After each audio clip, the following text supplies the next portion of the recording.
கிறிஸ்துவுக்குள் அன்பானவர்களே, இன்றைய காலை வேத தியானம் நீதிமொழிகள் 16:6. கிருபையினாலும் சத்தியத்தினாலும் பாவம் நிவர்த்தியாகும். கர்த்தருக்கு பயப்படுகிற மனுஷர் தீமையை விட்டு விலகுவார்கள். கிறிஸ்துவுக்குள் அன்பானவர்களே, 3 காரியம் இங்கு சொல்லப்படுகிறது. 1, கிருபை பெருக வேண்டும்.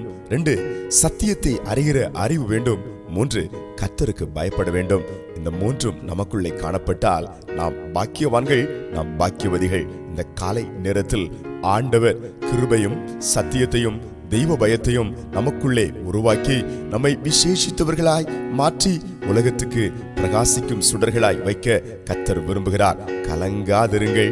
கிருபைநாதர், சத்தியபரர், கர்த்தருக்கு பயப்படுகிற பயத்தை அருளுகிறவர் இன்று நம்மை விசேஷ விதமாய் ஆசீர்வதிக்க போகிறார். உங்களுடைய நேற்றைய துயரங்கள் மாறும். இன்றைக்கு புதிய கர்த்தருடைய பிரசன்னமும் புதிய மகிமையும் உங்கள் மேல் உதித்து நீங்கள் கிருபைநாதர் இயேசுவின் அன்பின் பிரசன்னத்துக்குள்ளே நீங்கள் இந்த நாளை மகிழ்ச்சியாய் கொண்டாடி முடிக்க போகிறீர்கள். ஹல்லேலூயா.